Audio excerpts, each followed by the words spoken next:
Hey Wibblings, it's Morgana. It's time to do the Lunar Calendar Series video for June. We'll start with a brief explanation, or not really an explanation, but a little thing about the moon in June. This moon has enormous energies for calling upon and working with elementals of all types. Tides of psychic energy flow freely, enabling even the most staid of people to experience unusual happenings. The phases for June, on the 2nd is the full moon. On the 9th is the last quarter moon. The new moon comes through on the 16th, and then the first quarter moon comes through on the 25th. Yes, okay. I'm going to now run through some of the important lunar festivals that have been documented historically. The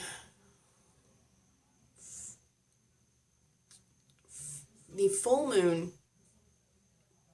sees the festival of Edfu for Hathor in Egypt.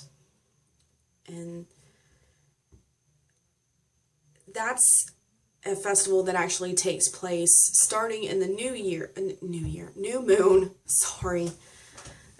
takes place in the new moon when her statue, Hathor statue, at her temple in Dendera is taken by boat and taken down to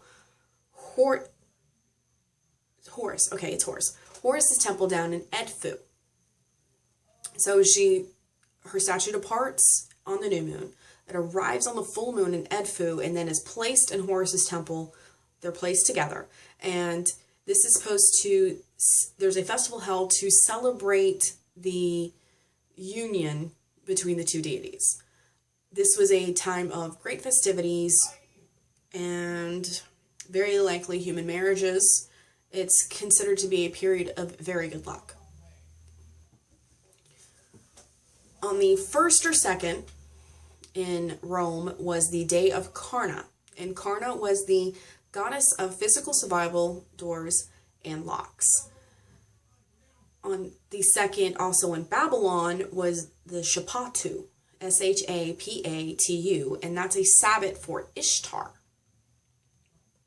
On the 6th was the Bendidia of Bendis, and she's the moon goddess of Thrace. On the 14th is believed to be the birthday of the Muses in, it's either Greek or Roman tradition. I always get those two mixed up because they're so closely wound together. On the 16th is the first festival for Isis that's held this month. There's two, and this 16th marks the first. It's the Night of the Teardrop and the Feast of the Waters of the Nile.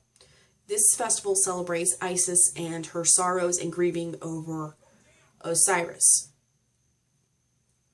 And then on the 17th in Rome is the Ludi Piscatari, which is the festival of the fishermen, which was actually a blessing of the boats. The Romans believed that every boat had a personal spiritual entity. The power that went into the boat during the building wasn't in harmony with the entity. The boat would never ride easily on the water. It would always fight with the wind and the waves.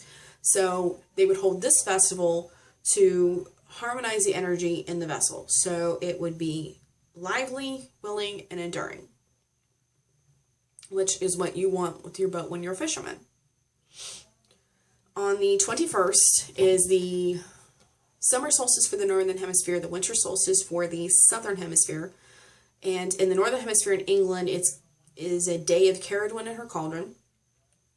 In Ireland, it's dedicated to Aine, A-I-N-E, and I probably said that wrong, and I apologize.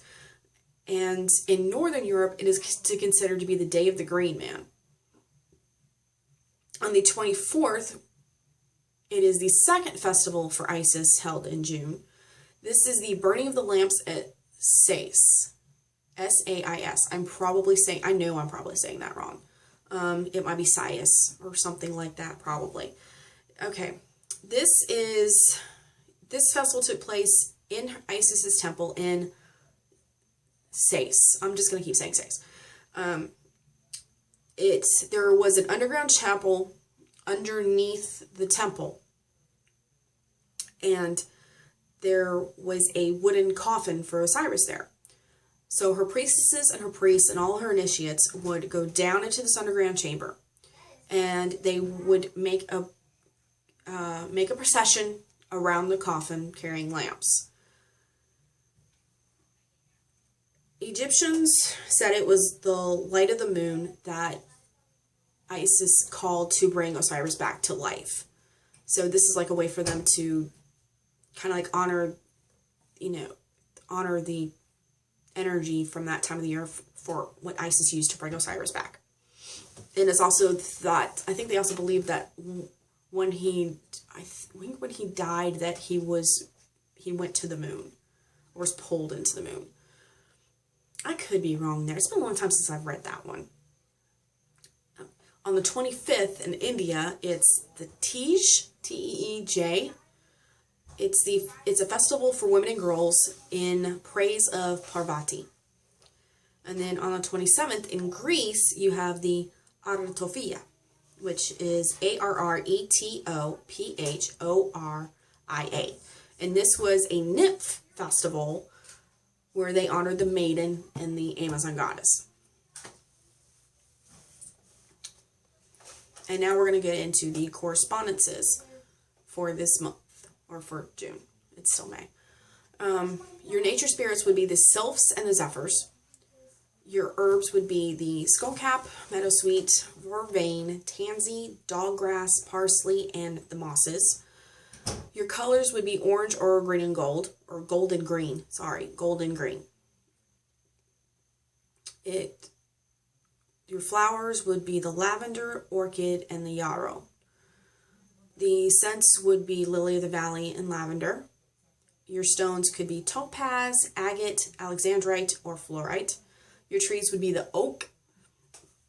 Animals, they have the monkey, the butterfly, the frog, and the toad. And then birds would be the wren or the peacock. Your deities, of course, again, would be Ain of Nakain, Isis, Neith, Green Man, Caradwin, Bendis, and Ishtar. And then your power flow for this month. It's going to be, the energy will be full but restful. It's protect and strengthen and prevent. It's a time of light because the earth's tides are turning. The decision making and taking responsibility for your present happenings, and then you work on your personal inconsistencies and also strengthen and reward yourself for your positive traits. So that will be the video for this month.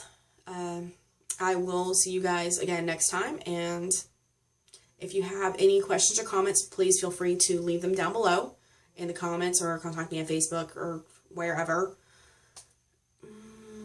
If you have any more information, please share that. Please, I beg of you, please. Put that stuff down below. If there's something that you felt I should have elaborated more on and you've got more information, please share that, please. And that should be about it. So again, I'll see you guys next month. Have a good time. Bye.